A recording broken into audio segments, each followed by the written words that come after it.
कृष्ण और रुक्मिणी की प्रेम कहानी। विदर्भ देश के राजा भीष्मक के 5 पुत्र और एक पुत्री थी। पुत्री का नाम रुक्मिणी था, जो समकालीन राजकुमारियों में सर्वाधिक सुंदर और सुशील थी। उससे विवाह करने के लिए अनेक राजा और राजकुमार आए दिन विदर्भ देश की राजधानी की यात्रा करते थे। उन दिनों कृष्ण के रूप, सौंदर्य, गुणों और पराक्रम की गाथाएं समस्त भरतखंड में गूंज रही थी। राजकुमारी रुक्मिणी अपनी किशोरावस्था से ही कृष्ण के संबंध में सुनती चली आई थी, इसलिए उसके मन में कृष्ण के लिए एक विशिष्ट स्थान बन गया था। फिर जब वह युवती बन गई तो उसने अनुभव किया कि तीनों लोक में कृष्ण से श्रेष्ठ वर उसके लिए कोई नहीं हो सकता। इसलिए उसने मन ही मन कृष्ण को अपना पति मान लिया। रुक्मिणी के पिता और माता भी चाहते थे कि उनकी पुत्री का विवाह कृष्ण के साथ हो, लेकिन रुक्मिणी के बड़े भाई रुक्मी की मित्रता शिशुपाल और जरासंध जैसे उन राजाओं के साथ थी जो कृष्ण को अपना सबसे बड़ा शत्रु मानते थे।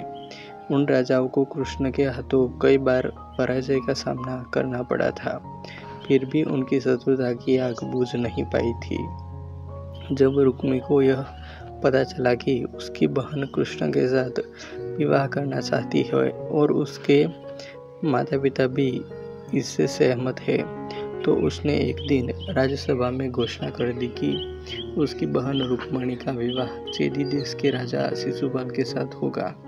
इस घोषणा के साथ ही उसने अपने पिता भीष्मक को धमकी दे डाली कि अगर उन्होंने उसकी घोषणा का विरोध किया तो वह उन्हें राज सिंहासन से हटाकर राज्य पर अधिकार कर लेगा और फिर जबरदस्ती रुक्मिणी का विवाह शिशुपाल के साथ कर देगा।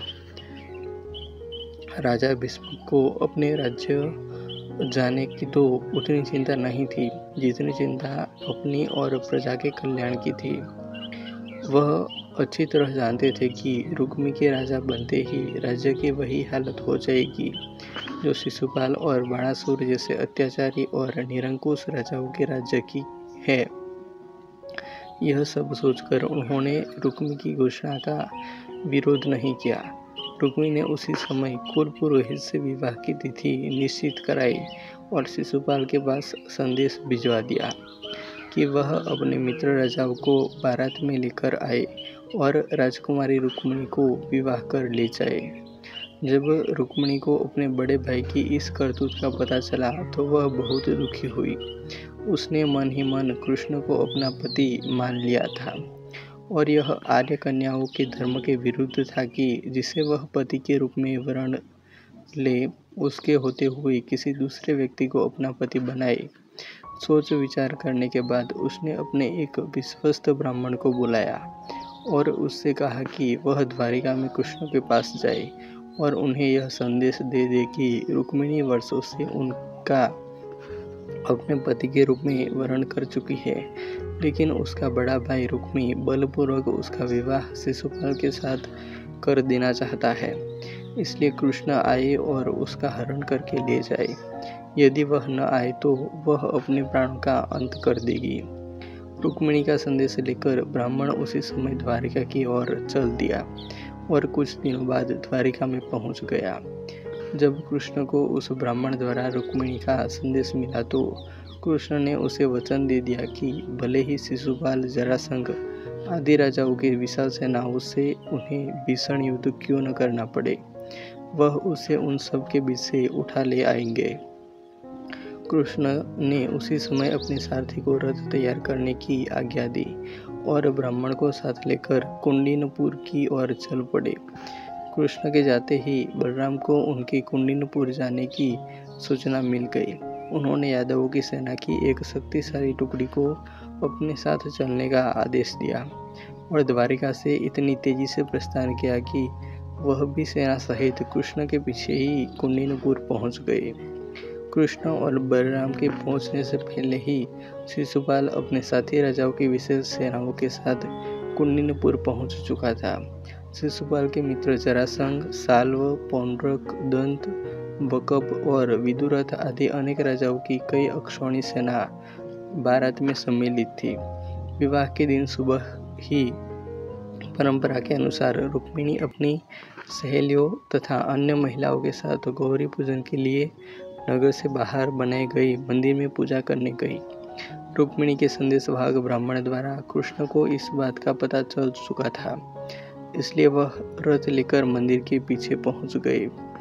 पूजा करने के बाद रुक्मिणी जैसे ही मंदिर से निकली, कृष्ण ने उन्हें उठाकर अपने रथ में बैठा लिया।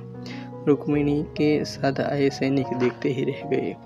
जब शिशुपाल और उसके साथी राजाओं को रुक्मिणी हरण का समाचार मिला तो वे अपनी अपनी विशाल सेना लेकर कृष्ण को पकड़ने के लिए चल दिए।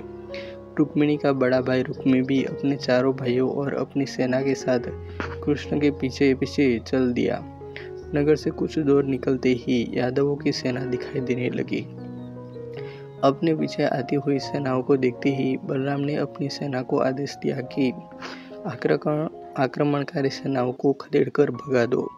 यादव सेना के सैनिकों ने पलटकर आक्रमणकारी सेनाओं की भीषण बाण वर्षा का उत्तर देना आरंभ कर दिया। देखते ही देखते भीषण संग्राम होने लगा। यदुवंशियों की थोड़ी सी सेना ने शिशुपाल, जरासंध और उनके साथी राजाओं की विशाल सेनाओं पर इतनी भयंकर बाण वर्षा की कि वे सिर पर पांव रखकर भागने लगी। अपनी सेनाओं का संहार होते देख, उन्हें भागते देख शिशुपाल और उसके साथी राजा भी अपने प्राण बचाकर भाग गए। शिशुपाल और उसके साथी राजाओं की सेनाओं को पीठ दिखाकर भागते देख रुक्मिणी के क्रोध की कोई सीमा न रही। वह अकेला ही कृष्ण का पीछा करने लगा। कृष्ण रुक्मिणी से युद्ध करना नहीं चाहते थे, लेकिन जब रुक्मिणी ने अपशब्द कहते हुए उन पर आक्रमण कर दिया तो विवश होकर कृष्ण को शस्त्र उठाने पड़े। उन्होंने पलक झपकते ही रुक्मिणी के रथ के घोड़ों और सारथी को मार डाला। रुक्मिणी भी उनके बाणों से घायल हो गया। कृष्ण ने तलवार संभाली और झपटकर रुक्मिणी को पकड़ लिया और उसके हाथ पैर बांधने के बाद उसके सिर तथा दाढ़ी मूंछों की बालों की जगह जगह से मुड़कर उसे कुरूप बना दिया। रुक्मिणी यह प्रतिज्ञा करके कृष्ण से युद्ध करने चला था कि अगर वह अपनी बहन रुक्मिणी को कृष्ण के हाथों से छुड़ाकर नहीं लाया तो कुंडीनपुर में नहीं लौटेगा। बलराम के कहने पर जब कृष्ण ने उसे छोड़ दिया तो वह अपने बचे कुचे सैनिकों को लेकर एक निर्जन प्रदेश में चला गया और वही नया नगर बसाकर रहने लगा। कृष्ण रुक्मिणी को लेकर विजय यादव सेना के साथ द्वारकापुरी लौट आए, जहां विधि पूर्वक उनका विवाह रुक्मिणी के साथ कर दिया गया। कहानी अच्छी लगी हो तो ऐसे ही और कहानियों के लिए वीडियो को लाइक, कमेंट और शेयर कर दीजिएगा और चैनल को अभी तक सब्सक्राइब नहीं किया हो तो सब्सक्राइब कर लीजिएगा। मिलते हैं और एक वीडियो में। जय हिंद, धन्यवाद।